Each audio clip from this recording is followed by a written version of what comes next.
everyone, you're watching Business Africa and this is the last show for the year 2022. But don't worry, we'll be back next year, same time, same channel. My name is Asha Sampath and welcome to a new edition dedicated to the continent's business and economic news coming up on our show. In Guinea, the craft of weaving is passed down from father to son, a powerful tradition that has succeeded in becoming an economic bulwark against the risks of globalization. Our grandparents started wearing this even before colonization, so it means we were already civilized when the settlers arrived. Yeah, we had hats, we also had shirts. It is the pride of Africa. Business of waste recycling and job creation, a Cameroonian company has found the winning solution against pollution. Where we might need a lot of resources, we've made do with the means that can be found locally. This includes manual collection, manual sorting, using tricycles, and raising local awareness. Methods that can work. Creating mobile applications without exorbitant costs is possible in Nairobi thanks to innovative solutions. I actually ventured into no coding during the period when Corona hit. Okay, so we were locked down in our houses, we didn't have anything to do.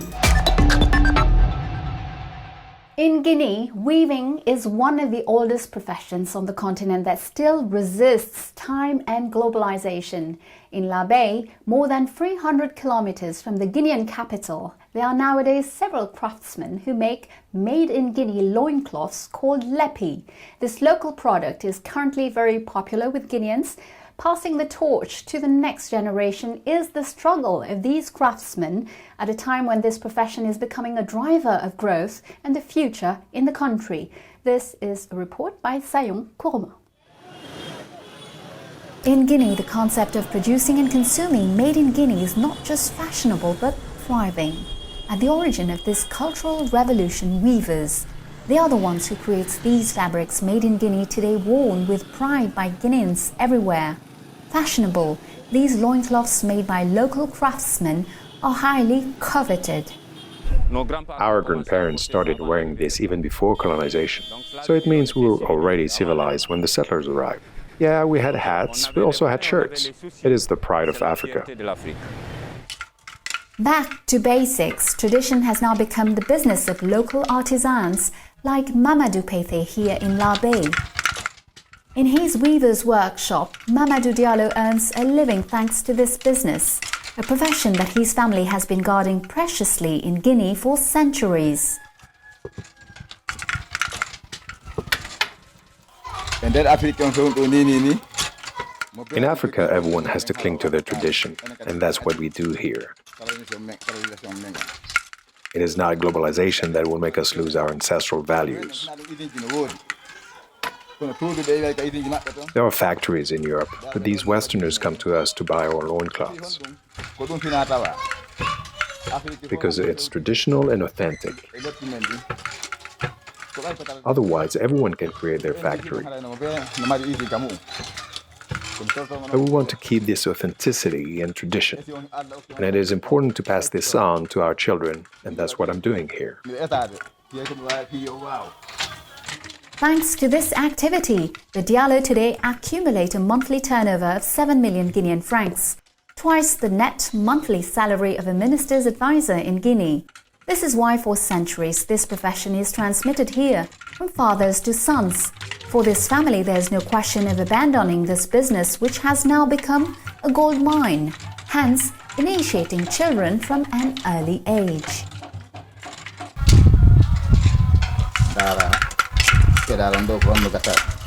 Make sure it fits snug.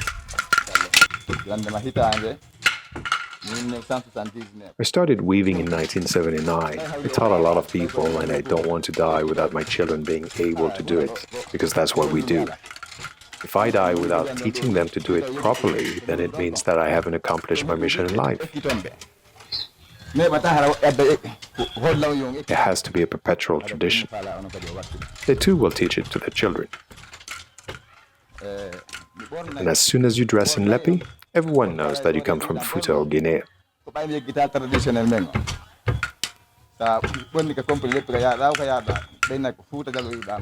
Knowing where you come from is important.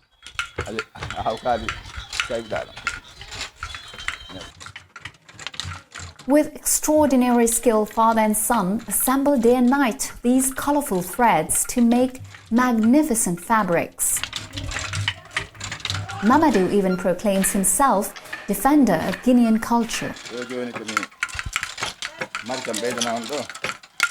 I can teach whoever wants to learn so that the tradition doesn't disappear. We recognize a Fulani by its textiles, the lepi and the Angara.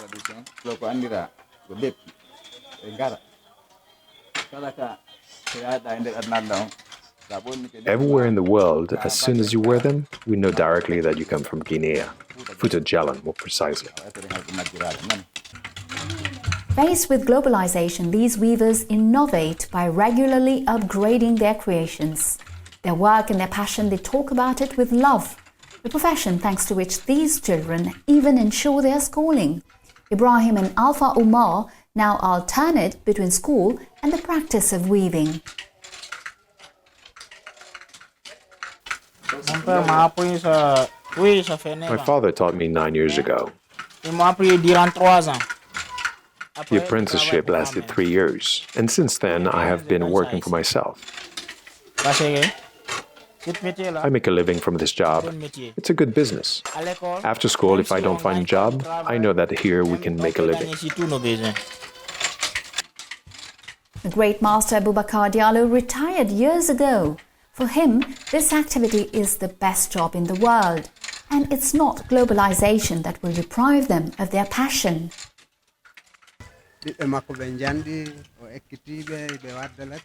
These children go to school and work as a weaver at the same time. We don't want this profession to disappear. We don't want to wait for what comes from elsewhere.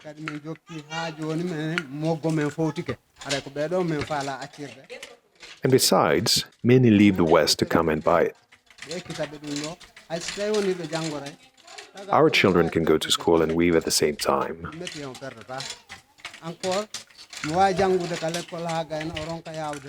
These children may not be successful in school, but here they will always learn something.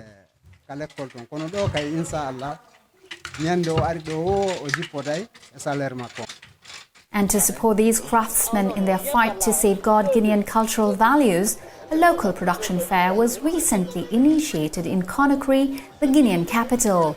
The approach aims to promote the work of artisans in the country in this context of globalization. Right after the local production fair, Mamadou had the opportunity for the first time to exhibit these crafts at the first edition of the regional fair of La Baye, third city of the country, another event that allowed these weavers and their colleagues to significantly increase their turnover. No monetary union in sight for the East African region. This is the clear conclusion of Pantaleo Kessi, chief economist at the East African Community Secretariat. A task force has proposed delaying the application of the East African Monetary Union Treaty from 2024 to 2031. The reason? The customs union and common market protocols have not yet been applied, and the member countries are far from having all met the macroeconomic convergence criteria. Further south, there's concern in South Africa as well as in many countries where the COVID pandemic has compromised other vaccination campaigns. The Rainbow Nation has been recording a measles outbreak since late summer that has moved into 4 different regional hotbeds. At least 367 cases have been already registered. In November, the WHO sounded the alarm by pointing out that due to the COVID pandemic, almost 40 million children had missed a booster vaccination against measles. A prosperous sector in Africa, the collection and recycling of used objects, especially plastics. Because for some time now, the rubbish that litters the streets of many African cities constitutes for some an economic opportunity to exploit. Cameroonian companies have decided to combine the fight against environmental pollution and waste business, resulting in many job creations. Abubakar Siddiq Munchali takes us to Douala to discover a very ambitious young company in this promising sector. Douala, the economic capital of Cameroon. Despite the positive transformation of the city every day, this metropolis has another face, plagued by garbage of all kinds, abandoned in nature by the populations in many neighborhoods, who pollute the environment, clog drains and create floods. Just last week we worked on this drain. We completely cleared the drain, but to our unpleasant surprise, the drain is still full of garbage. A real headache and environmental disaster, especially with regard to plastic waste, which this young promoter and his company have chosen to tackle by building their reputation on an original solution adapted to the local situation. We have tried to adapt to the situation in Cameroon by developing alternative solutions. In other words, where we might need a lot of resources, we've made do with the means that can be found locally. This includes manual collection, manual sorting, using tricycles, and raising local awareness, methods that can work in Africa.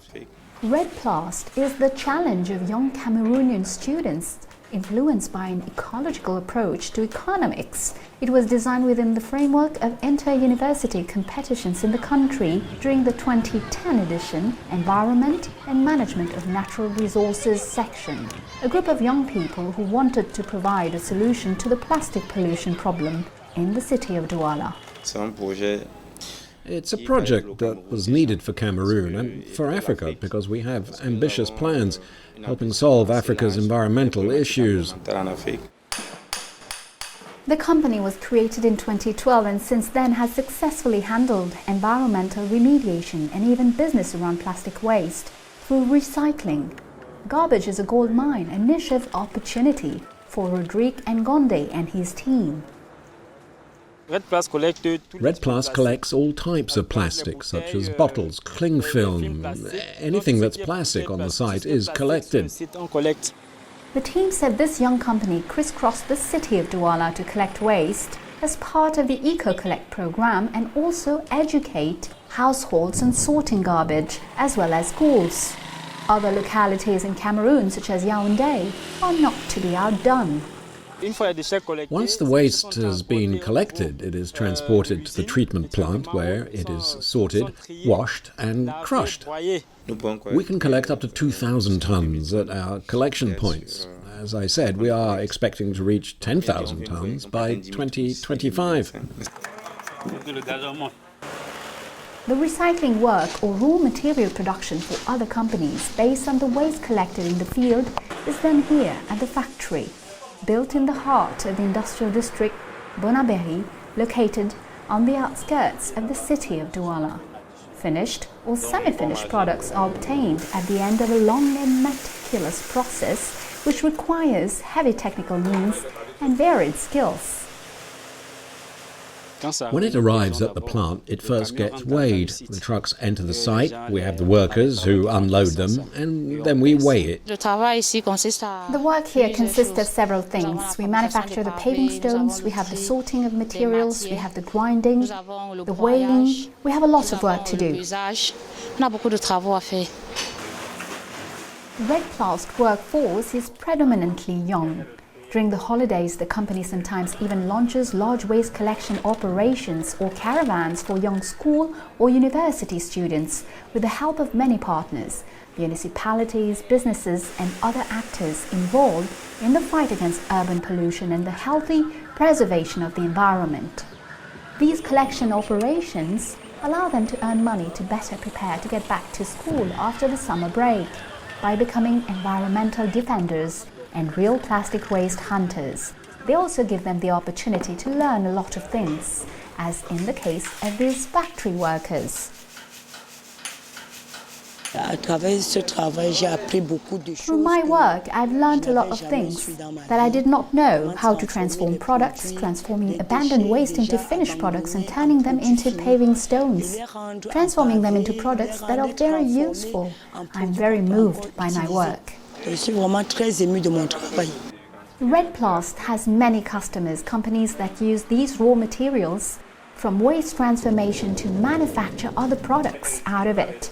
These end products are, among others, tires, chairs, plastic tables, garbage bins, and the list is very long. We make the products, granules, which are the raw materials for industry, replacing petroleum-based materials. 50,000 tons of granule are consumed every year by industry in Cameroon. Unfortunately, we can only produce 1,000 tons at the moment, but we intend to produce 10 to 20,000 tons by 2025, with the right investment. For this promoter and the managers of several other organizations and NGOs also present in Cameroon on the field, as well as the market for the collection and recovery of plastic waste, this sector needs to be supported. Each year, Cameroon produces 600,000 tons of plastic waste, and only 20% of this waste is recycled. In other words, there is still a lot to be done, but these recycling companies see this sector as a fantastic land of opportunity to explore.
Welcome to the second part of our show.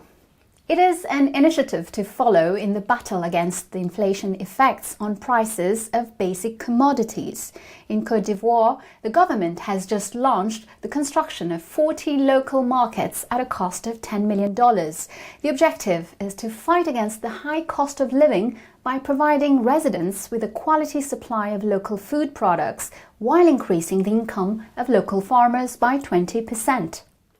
China has just started building the new ECOWAS headquarters in Abuja, Nigeria. It is a $32 million project that will house the three key components of the regional institution: the ECOWAS Commission, its Court of Justice, and its Parliament. After the construction of the African Union headquarters in Addis Ababa in 2012, China has continued to win construction contracts from major institutions on the continent. The country is currently completing the construction of the headquarters of CDC Africa in the Ethiopian capital. Cameroon is determined to accelerate the expansion of renewable energies and digital technology. The government has just signed 2 agreements for an amount of around 90 million euros to obtain loans from international financial institutions. Among the projects on the table, rural electrification by photovoltaic solar systems and public lighting in 9 regions of Cameroon, but also the financing of the project to accelerate digital transformation in Cameroon, the PATNUC. And precisely on the other side of the continent, the question of digital development has become quite ubiquitous. Kenya, Nigeria, South Africa are leading a new movement centered on codeless technology for the creation of mobile applications. These applications, accessible with a smartphone, are usually very expensive to develop, but the so-called low-code or no-code technology has proven to be less costly and enables us to create applications without coding, or almost. Let's find out how in Nairobi with our journalist Edwin Kariuki. Maureen Esther Achieng is wading through uncharted waters and creating a path that she believes will be beneficial to the next generation of techies. In her Nairobi apartment, she begins her day at midday, a day spent teaching students from all over the globe how to code easily. Only 0.3% of the world's population can create software. That leaves 99.7% of the world's potential going to waste. And that is why no-code is so huge, because no-code is now empowering non-tech people to be able to participate in tech. She is emerging as an authority in this field that she stumbled upon in the midst of the COVID-19 pandemic. Now she spends her days teaching other young people the art of creating apps using low or no code at all. Like you would tell someone I build apps without coding and they will look at you like, how do you do that? I still get such reactions, but the more we talk about it, the more I talk about apps that have been built without code, like Richard, Duelito, Yadguru, Studio Time, Wheel Price. All these are global app businesses that have been launched without code, Revitize, New Notions, all these. So the more I talk about that, the more people understand that actually this can be done without writing a single line of code. The no-code movement, as she calls it, is relatively new here in Kenya. Only a handful of students have shown interest in learning the ropes of creating mobile applications. Andrew Kisilu is one such man. So what I seek to do is solve common people's problems with an aim of bettering their lives and bettering our lives altogether. Andrew isn't your traditional techie. He is more at home on the football pitch where he plays soccer. But the COVID-19 pandemic closed the pitch and saw him hang up his boots, albeit begrudgingly. To while away the time, he joined Maureen's class. He says the technology is helping him stay away from mischief while offering solutions to many like him. I actually ventured into no coding during the period when Corona hit. Okay, so we were locked down in our houses. We didn't have anything to do, and me being a major part of my day being taken by football, I was unable to go on with my day-to-day activities.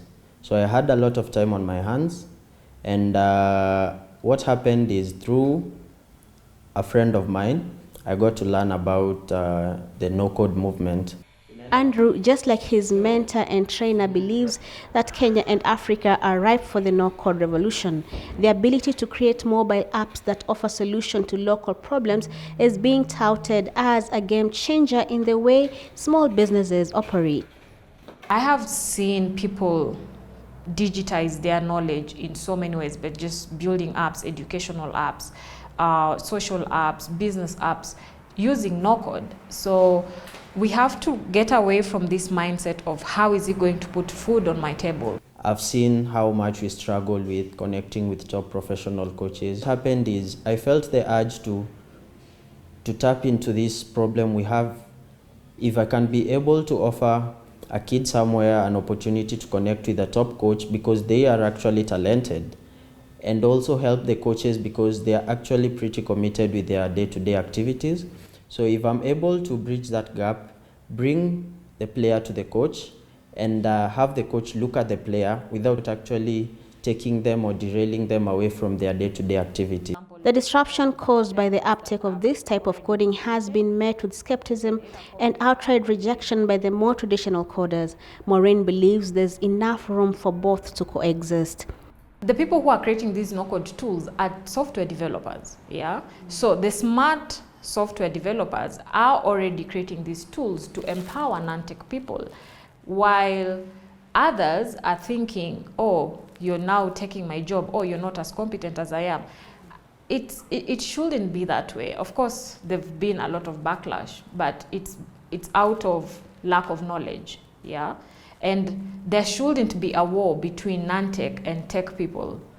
Techpreneurs equipped with these coding skills like Andrew are not only offering solutions, but are also finding a way to earn and save that extra coin, money that would have been used to pay traditional coders to develop the same solutions at a much heftier cost. First is speed.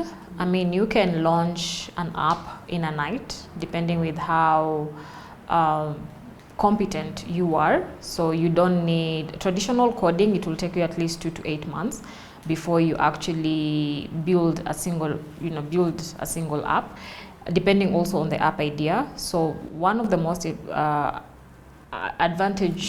advantageous things about no code is speed, and then the next thing is cost, because building a traditional app, it will require you at least not less than $10,000 to build that app. Low-code developers are optimistic that the trend that is emerging will enable the majority of the youth in Africa, many of whom do not have training in IT, to get their hands on tools that will level the playing ground and give them a chance to compete on the global stage. Where you have mighty networks, you will have It's now time to reward our loyal viewers of Business Africa. Let's find out who is our winner this week. Congratulations, you gave the correct answers to our previous game. Here are the details. First question. What is the average lifespan of a traditional canoe in Ghana? Answer, 10 years. Second question. Where does the majority of imported rice in Africa come from? Answer, from Asia. Well, that's it. Business Africa is over for today. I'll see you next week, same time, same channel for Initiative Africa. Charles Karangwa, a specialist in land restoration and sustainable agriculture at the International Union for the Conservation of Nature, will be our guest. In the meantime, you can catch the show on our news website, africanair.com, and follow us on all our social media channels. Feel free to share, like, and comment using the hashtag Business Africa. Take care, happy holidays, and see you next week.